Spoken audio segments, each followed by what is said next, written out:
Olá, gente, tudo bem? Sejam bem-vindos a mais essa videoaula. Eu sou a professora Michele Carneiro e hoje nós vamos dar continuidade ao nosso estudo da Lei 6.514, tá? Que trata sobre segurança e medicina do trabalho. Bom, nós paramos na aula passada no artigo 181, tá? Que tratou, né? Tanto o artigo 179 como o artigo 180 e 181, eles trataram de quê? Da NR10. A NR10 se baseou nesses artigos aqui. A gente já fez o estudo deles. Agora nós vamos passar para a seção 10, que trata sobre movimentação, armazenagem e manuseio de materiais, certo? Então, vamos lá. O Ministério do Trabalho estabelecerá normas sobre. E quando ele diz o Ministério do Trabalho, está falando que o Ministério do Trabalho, né, ele vai criar normas, que são as NRs, tá? E as NRs que cabe a esse assunto aqui, em movimentação, armazenagem e manuseio de materiais, é a NR11, tá? Então, se vocês for olhar a NR11, ela é baseada nesses artigos aqui que eu vou falar agora, tá? O artigo 182 e o artigo 183, tá? Então, vamos lá. Primeiro, as precauções de segurança de movimentação de materiais nos locais de trabalho, os equipamentos a serem obrigatoriamente utilizados e as condições especiais a que estão sujeitos à operação e manutenção dos equipamentos, inclusive exigências de pessoal habilitado.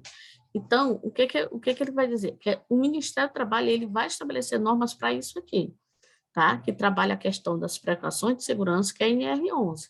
As precauções de segurança, a NR11 trata de movimentação de materiais no local de trabalho, né? Como fazer isso de maneira segura, tá? E ele trata de outras disposições também. Outra coisa, ela também trata das exigências similares relativas ao manuseio e armazenagem de materiais, inclusive quanto às condições de segurança e higiene relativas aos recipientes locais de armazenagem e equipamento de produção individual. Trata também da obrigatoriedade de indicação de carga máxima, é obrigatoriedade, gente. Que esses equipamentos de movimentação de materiais tenham carga máxima permitida nos equipamentos de transporte, tá? Então, tem que vir lá no equipamento a carga máxima, né, que é permitida. Qual é a carga máxima que é permitida para carregar esses equipamentos? Então, tem que estar lá no equipamento, tá? Avisos também de proibição de fumar, advertência quanto à natureza perigosa ou nociva, né, à saúde das substâncias em movimentação ou em depósito, tem que ter os símbolos lá para identificar, tá, gente, o perigo, né, e recomendações de primeiro socorro e atendimento médico, tá, juntamente com o símbolo de perigo. E isso tudo é padronizado internacionalmente, tá, gente? Tem um padrão internacionalmente já fixado, né, e através de rótulos dos materiais ou substâncias, né, armazenadas ou transportadas. É tipo isso aqui, ó. Deixa eu ver aqui. Mostrar aqui para vocês como é. Ok. Certo. Então, gente, tem que ter. Só um minutinho aqui. Tem que ter isso aqui, ó, gente, ó. Tirar aqui na frente. Tem que ter o símbolo lá de perigo, tá? Falando sobre qual é a substância, né, que está sendo transportada e as precauções, né? Tem que estar descritas aqui em relação a esse perigo aqui, tá certo? Isso aqui tem que vir lá no equipamento, né, que está sendo transportada a substância, tem que estar lá fixado, tá certo? Vamos voltar aqui para a lei. Então, vamos lá. O terceiro, né? A gente já falou do terceiro, agora a gente vai falar do parágrafo único. As disposições relativas ao transporte de materiais aplicam-se também, no que couber, ao transporte de pessoas no local de trabalho. Então, todas essas precauções aqui de segurança, ela também vale a questão do transporte de pessoas no local de trabalho. Existem equipamentos que transportam pessoas, elevador é um, né? Então, no elevador, quando vocês entram no elevador, não vem lá a carga máxima permitida, né, de um peso permitido de pessoas, né? Então, tem até o grupo de pessoas, né, a quantidade do grupo de pessoas que pode entrar no elevador por vez, certo? Então, vamos lá. Então, isso aqui, essas orientações, ele está dizendo que cabe também ao transporte de pessoas, tá? No locais de trabalho. O artigo 183 diz as pessoas que trabalham na movimentação de materiais deverão estar, ó, vou marcar aqui, ó, familiarizados com os métodos racionais de levantamento de cargas. Então, elas têm que ter esse conhecimento, esse treinamento, tá? Agora vamos passar para a seção 11, que trata de máquinas e equipamentos. Essa seção aqui, ela é que trata a NR12. A NR12 foi baseada nesses artigos aqui, tá, gente? Então, vamos lá. Você bota aí NR12, marca uma chavezinha aqui e bota NR12. Que aí você já sabe que esses artigos referem-se a NR12. O artigo 184 diz: as máquinas e os equipamentos deverão ser dotados de dispositivo de partida e parada. Então, toda máquina e equipamento no ambiente de trabalho tem que ter esse dispositivo de partida e parada, e outros que se fazem necessário para quê? Para prevenção de acidentes. Até marquei aí, tá, gente? Prevenção de acidentes. Marque aí. Parágrafo único, é proibida a fabricação, importação e venda, alocação e o uso de máquinas e equipamentos que não atendem esse dispositivo aqui, ó, esse disposto neste artigo, tá? Então, é proibida a venda de equipamento que não tem essas medidas de proteção. Que medidas são essas? Quando eles falam de dispositivo de partida e parada, certo? É esse bem aqui, ó. Também trouxe aqui para mostrar para vocês. Aqui. É esse aqui, gente, ó. É esse botão aqui, ó. Esse botão, né, tem máquina que já vem com esse dispositivo aqui, né, tem que vir, tá? E esse dispositivo verde é o dispositivo de acionar e esse aqui é o de parada.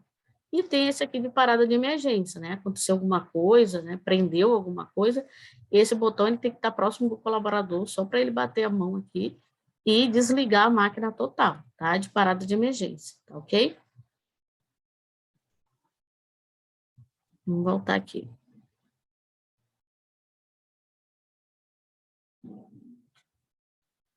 Ó, o artigo 185 diz o seguinte: os reparos, limpezas e ajustes somente poderão ser executados com as máquinas paradas. Então, se for higienizar a máquina, o equipamento, ele só pode ser higienizado se for parado, certo? Se estiver parada a máquina. Não pode estar em funcionamento, tá? Salvo se o movimento for indispensável para a realização do ajuste. Então, salvo nessa situação aqui. Ah, não, só pode limpar se ela estiver funcionando, certo? Se estiver em funcionamento, ela estiver fazendo algum movimento, aí tudo bem. Mas se não, ela tem que ser feita a limpeza, os ajustes, ela desligada lá. Sem estar ligado, tá? Desligado, parado.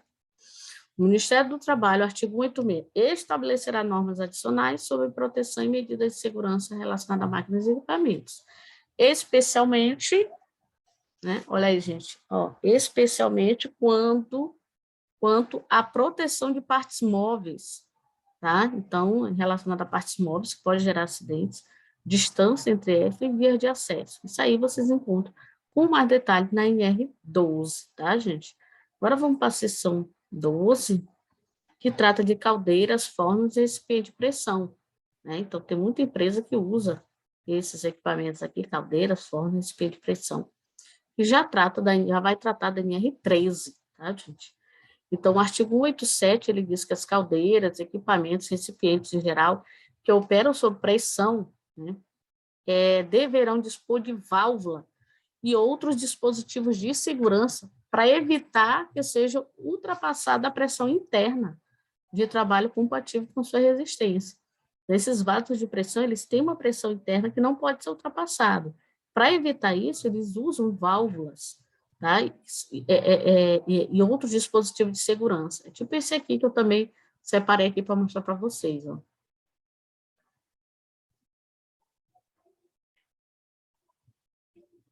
Ó, deixa eu tirar isso aqui da frente. Esse aqui, tá? Ó, vocês podem ver isso aqui, ó. Essas aqui são as válvulas de segurança, né, que vem lá fixada na caldeira ou no vaso de pressão, tá? Então, toda caldeira e vaso de pressão tem essa válvula de segurança aqui, que é para a questão para não ultrapassar a pressão interna, tá? Então, ele controla essa questão de pressão. Até os próprios, na nossa casa, a gente tem um vaso de pressão, certo? Que é o gás GLP. E ele tem a válvula dele, né? Tem aquela válvulazinha, certo? Que serve exatamente para isso também, tá? Vamos lá. Aqui, voltar para cá. Isso.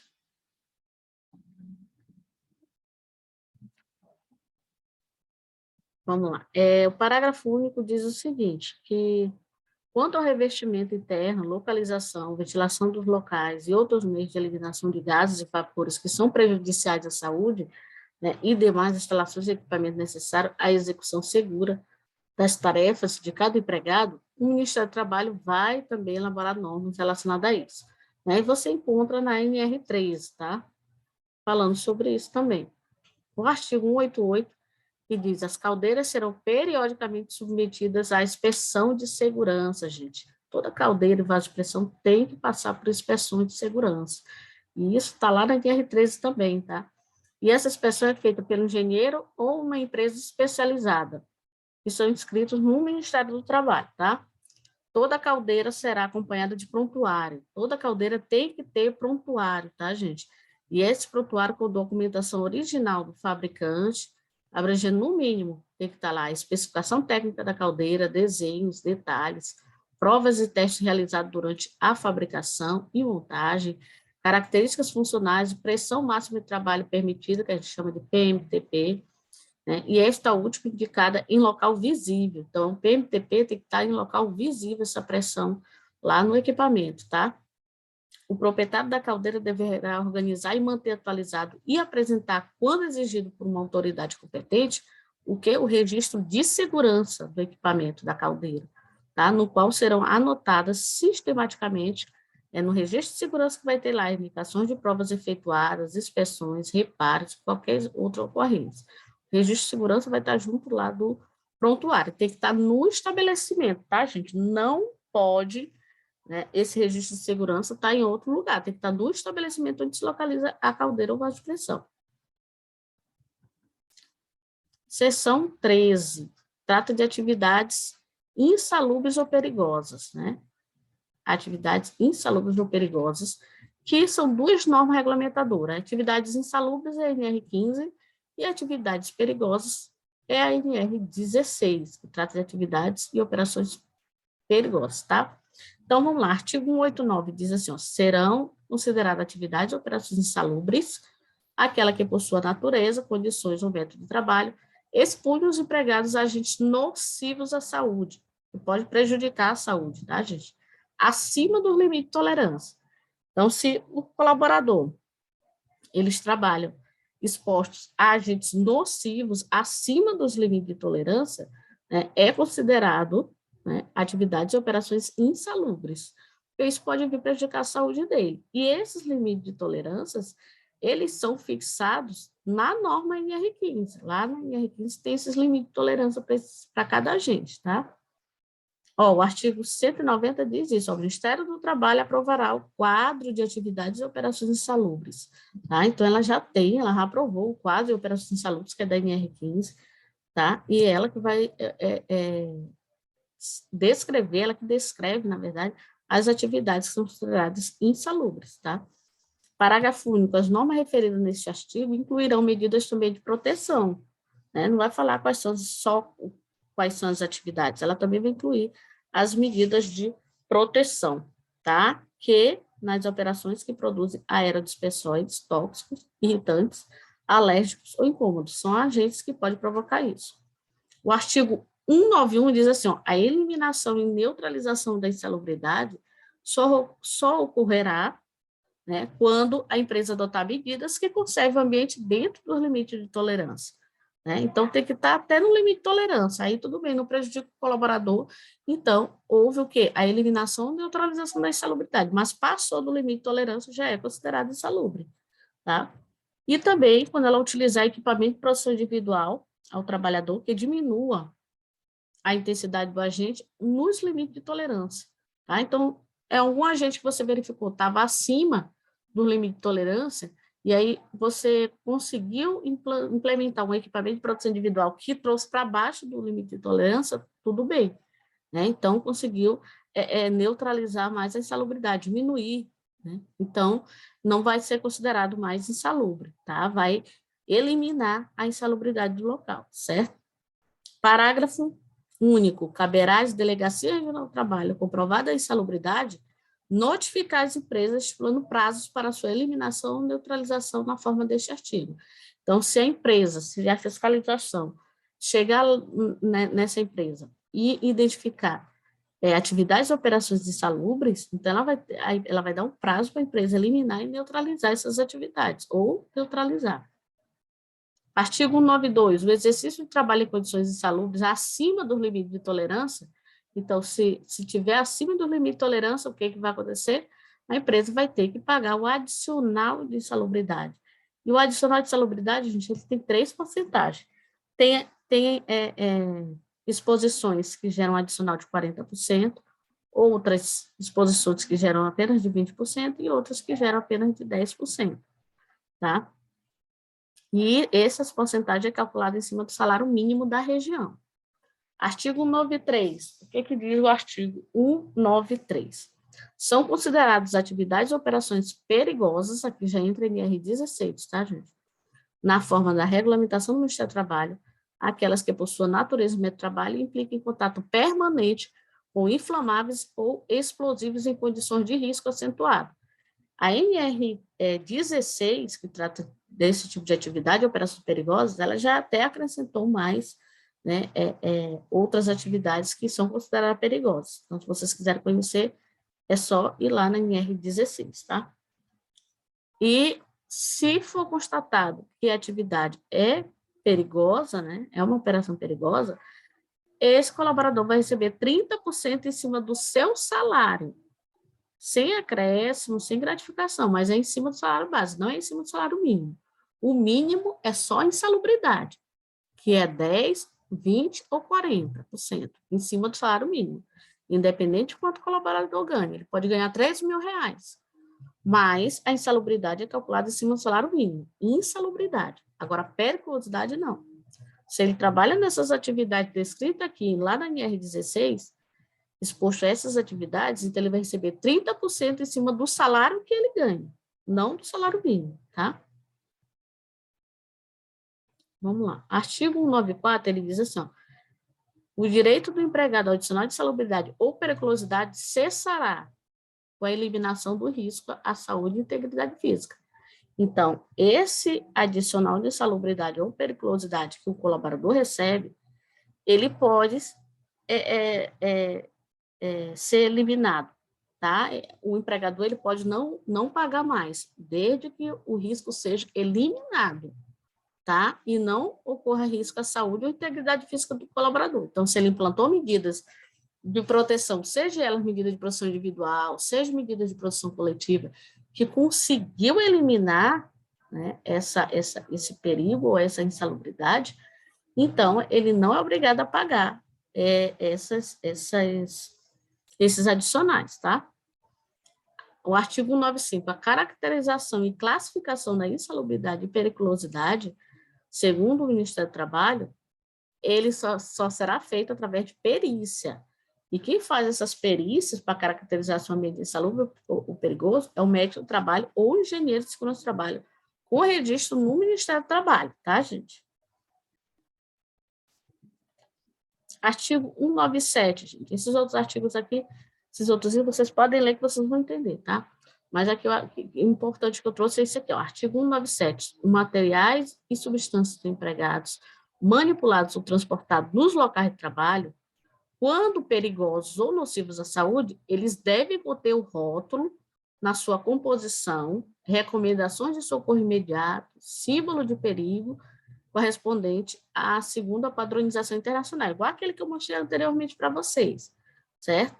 Então, ele tem que ter esses rótulos aqui com essas informações, tá? Vamos lá. Vamos para a próxima sessão, que trata de prevenção da fadiga. Aqui é relacionado à NR17, tá, gente? Tanto o artigo 198 como o artigo 199. Então, o artigo 198, ele diz que é de 60 quilos o peso máximo que o empregado ele pode remover individualmente, em salvo de disposições especiais relativas ao trabalho de menor e da mulher também, que diferencia. Isso aqui você encontra na NR17, tá? Será obrigatória a colocação de assentos que assegura a postura correta ao trabalhador, que são capazes de quê? De evitar posições incômodas ou forçadas, para aquelas atividades que é realizado sentado. Então, tem que ter esses itens aqui, tá? Quanto ao trabalho que é realizado de pé, os empregados, eles terão à sua disposição assentos para que sejam utilizados durante as pausas, tá? Então, quem trabalha em pé, ele tem que ter esses assentos ali próximo deles para eles descansarem durante as pausas. A próxima sessão trata-se do artigo 200 e 201, que a gente vai finalizar. O artigo 200, gente, ele traz outras atividades, né, de forma geral, que ele joga a bola para o Ministério do Trabalho criar normas regulamentadoras relacionadas a elas, tá? Relacionadas à proteção e prevenção. Né? Tanto que ela diz aqui, ó, medidas de prevenção de acidentes e os equipamentos individual em obra, construção, demolição e reparos. Né? Aqui, ela já entra em R18, que trata da parte de construção civil, certo? Então, ela trouxe aqui vários itens onde normas vão sendo criadas, né, a cada necessidade, tá? Bom, e aqui é o artigo 201, que trata sobre penalidades. Esse artigo aqui, gente, já é em R28. Em R28 foi baseada nele, que trata de penalidades, né? Então, se vocês olharem lá em R28, é ela que trata dessas questões aqui, tá? Então, o artigo 201, ele diz assim, ó, a medicina e o trabalho serão punidas com multas de 3 a 30 vezes o valor de referência previsto no artigo 2, tá? Então, se deixar de cumprir alguma coisa, tanto a segurança como a medicina do trabalho, que lá é dividida em R28, tem atividades que a empresa pode deixar de cumprir, que está relacionado só à segurança do trabalho, e outras atividades relacionadas só à medicina do trabalho. Você encontra essas atividades descritas lá com os seus códigos, lá na NR28, tá? Em caso de reincidência, embaraço ou resistência à fiscalização, e emprego de artifício e até simulação, né, com o objetivo de fraudar a lei, a multa será aplicada em seu valor máximo, tá? Então, a lei traz isso aqui, tá? Então, tem que tomar bastante cuidado das empresas que tentaram fazer isso aqui, que, se for descoberto, a multa será aplicada em seu valor máximo, tá, gente? Então, os outros itens podem ler, tá? Vocês vão entender, mas o que eu trouxe aqui foi o principal desses artigos, tá? Eu fiz um estudo dessa lei praticamente toda. Eu espero que vocês tenham gostado. Deixa o like de vocês, compartilhe com os colegas de vocês, se inscrevam se vocês não forem inscritos, tá? E até um próximo vídeo. Vou deixar aqui também na descrição do vídeo as aulas anteriores a essa daqui, tá? Antes da lei 6.514, eu vou deixar a aula aqui para vocês assistirem, tá? Que é importante, que é sobre as normas regulamentadoras, tá? A criação das normas regulamentadoras. Na verdade, ela não é anterior, ela é depois dessa daqui. Mas eu já vou deixar aqui na descrição do vídeo, vocês podem clicar nela, que já vai continuar aí o estudo, só que agora das normas, que foram baseadas nesses artigos aqui, tá ok? Então, eu espero que vocês tenham gostado e até um próximo vídeo.